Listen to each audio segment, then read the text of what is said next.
Hi, ako si Cristinanda Tuon, ang inyong mobile journalist. Ngayong araw ng November 8 ay ginanap ang Division School press conference kung saan makikita niyo sa aking likod ang mga mag-aaral na galing sa iba't ibang mga eskwelahan na nakikipagtunggali upang makamit ang tagumpay.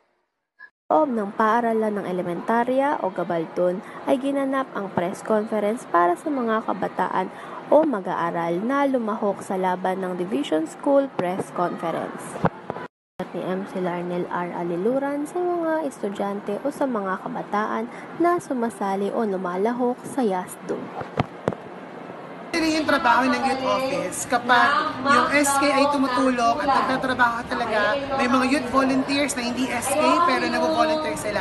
At kapag yung tatlong area na ito, yung SK natin, yung mga youth organizations, at yung YASDO, pag nagtulong-tulong, then we will be able to reach yung mas maraming kabataan, mas maraming tayong Si Larnel, ang mga mag-aaral o mga sangguniang kabataan na sumasali o lumalahok ay isang malaking tulong o bawas ng hirap sa pagsasaayos ng mga programa o kaganapan sa Pilipinas.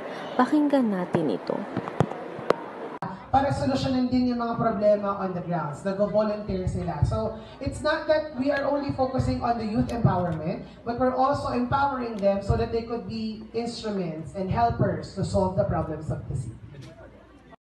Pasalamatan natin ang YASDO o ang ating mga sangguniang kabataan para sa kanilang mga naitulong at patuloy na suporta sa bawat isa at sa bawat mamamayan at sa mga kabataan. At nawa, ang bawat isa ay patuloy na sumuporta at patuloy na gumawa ng paraan para makatulong sa ating bansa. Muli, ako ay si Cristinanda Tuon, ang inyong mobile journalist.